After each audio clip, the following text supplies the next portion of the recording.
परिचय दिया जाए।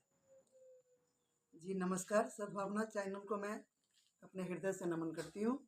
मेरा नाम ममता मिश्रा है। मेरा घर ढेंग हो गया, जिला सीतामढ़ी, पंचायत मनियारी, प्रखंड सूपी। जी मैम।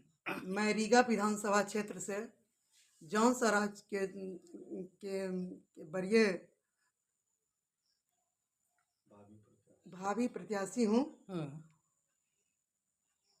और आगे पूछा जाए। मैम, ये बताया जाए कि आप रीगा विधानसभा क्षेत्र में आपका समीकरण कैसा बनेगा?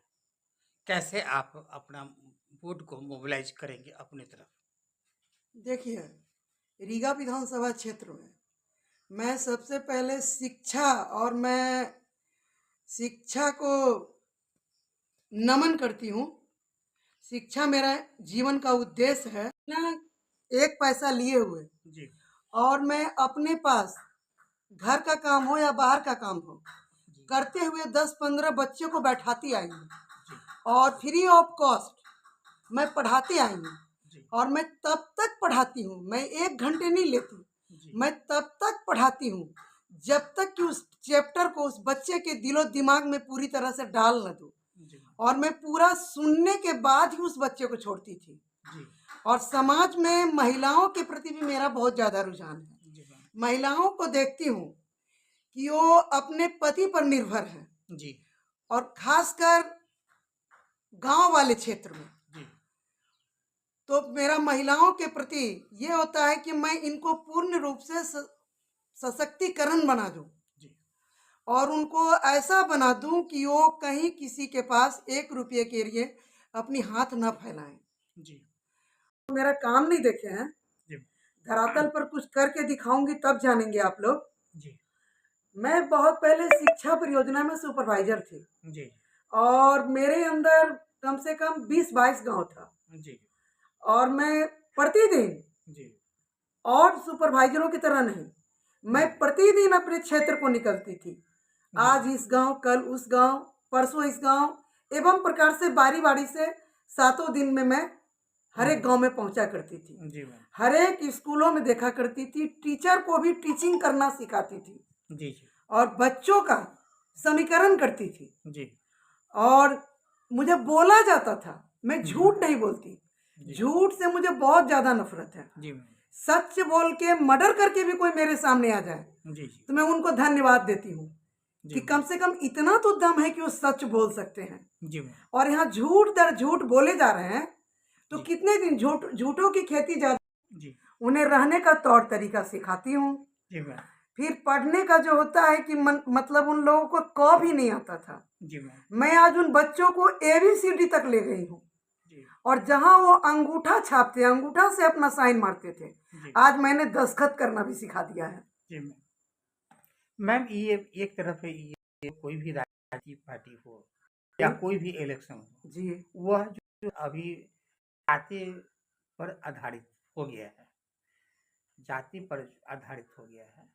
आप जाति के ब्राह्मण हैं जी जी, निश्चित रूप से ब्राह्मण है जी। तो ये आपकी जो संख्या है जी, वो और संख्या बहुल कम है, तो आप ये जो आपके सामने में आने वाले संभावित प्रत्याशी अमित कुमार टुन्ना है जी, मोतीलाल प्रसाद है, इन लोगों से आप कैसे मुकाबला कर पाएंगे, ये बताइए जाए। देखिए, यदि टिकट मिल गया है, लेकिन वहां से कितने लोगों का पेट भरेगा, कितने लोगों को रोजगार मिलेगी जी।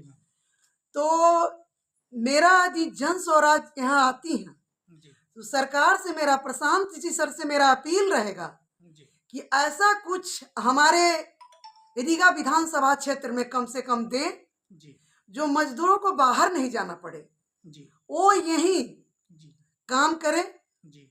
बाहर जाते हैं तो उन्हें कम पैसा मिलता है जी और बिहारियों के नाम पर उनका मजाक उड़ाया जाता है जी मैम।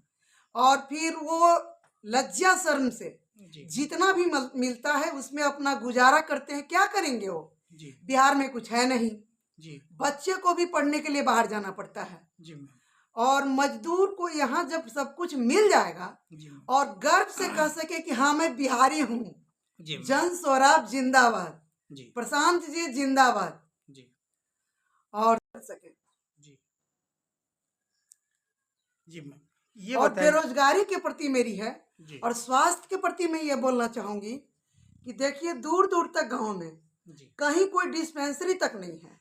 जी कम से कम मेरा जन स्वराज सामने आए, जीत के आएगा, तो मैं तो एक एक डिस्पेंसरी कम से कम अपने गांव में बैठाऊंगी, जी अपने पंचायत में बैठाऊंगी, जी अपने रीगा विधानसभा क्षेत्र में बैठाऊंगी, जी ताकि रात में भी कभी किसी को कोई परेशानी हो जी तो उस डिस्पेंसरी का और रात दिन 24 आवर्स जी उस डिस्पेंसरी को खोल के रखना है। जी भले शिफ्ट बाय शिफ्ट डॉक्टरों की बदली होती रहे, जी वो चलेगा, लेकिन ऐसा होना चाहिए। जी रही बेरोजगारी की बात, जी तो हमारे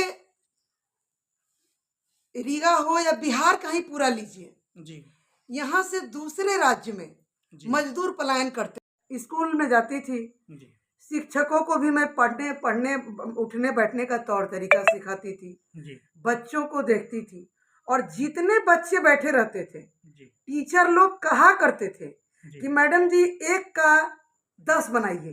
जी मैम, मैं बोलती थी कभी नहीं, आपके पास यदि 20 बच्चे हैं तो मैं 20 ही लिख के जाऊंगी। जी और मैंने ऐसा किया, जी जिसका प्रभाव बिहार शिक्षा परियोजना पर भी पड़ा। जी कितने स्कूल बंद हो गए इस चक्कर में। स्कूल तो चालू रहा, लेकिन कितने सुपरवाइजर का स्कूल तक बंद हो गया, क्योंकि जी 1 9 का 17 बनाती थी, जी 17 का 36 बनाती थी। जी और मैं कभी किसी सेंटर से जी 1 रुपया नहीं ली। आप जी चाहे तो बॉन्ड पेपर पर जी मेरा साइन ले सकते हैं जी कि आने वाले दिन में जी जो मैं कही मैं उस पर खड़े उतरती हूँ कि नहीं। जी 1 रुपया न लेती थी, और काम चूस नहीं मिलेगा। और आप लोगों को दूसरा तीसरा फंड आ रहा है, लीजिए, हमको नहीं चाहिए। मैम, वो हम नहीं पूछना तो चाहते, मैं आपसे ये जानना चाहता हूँ कि आने वाला जो आपका संभावित प्रतिद्वंदी प्रतिनिधि है, वह बहुत ही मजबूत स्थिति में है, उनका मुकाबला आप कैसे कर पाएंगी, यह बताइए मैम। देखिए जी मैं शिक्षा को लेकर ही मुकाबला कर पाऊंगी। वो लोग बाहुबल होंगे, जी बहुत पैसे वाले हैं, जी ये सब भी पता है।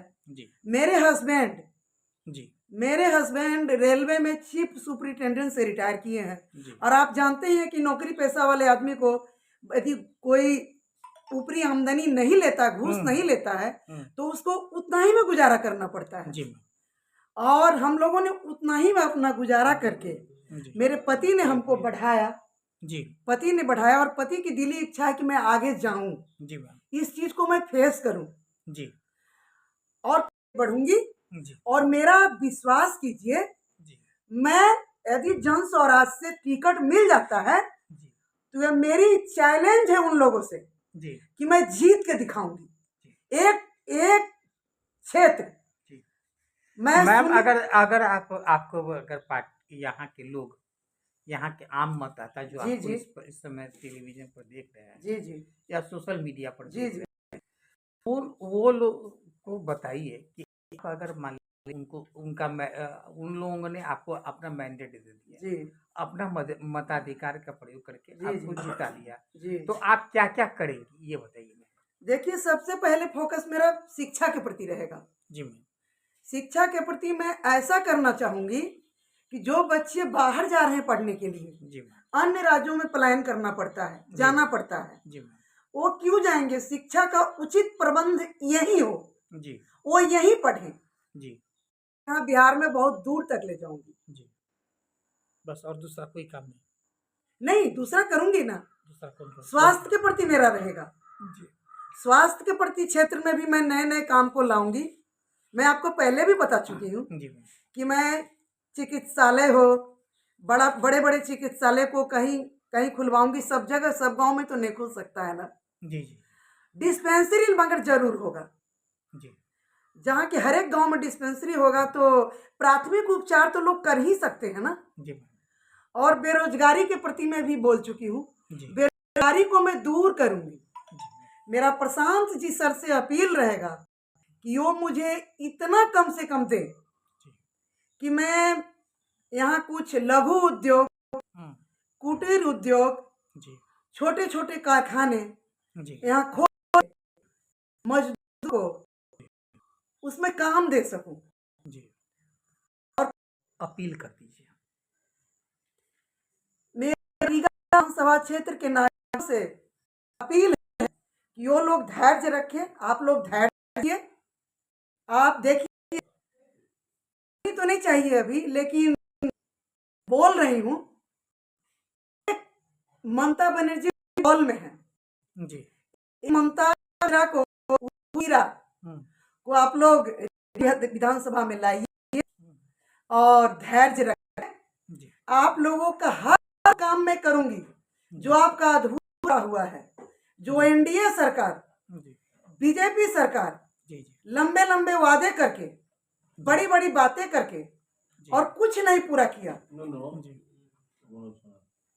और हम्म, मैं नए नए तरकीबी को भी यहाँ लाऊंगी। जी, आप लोग धैर्य रखिए, शांति का, सौहार्द का वातावरण बनाए रखिए।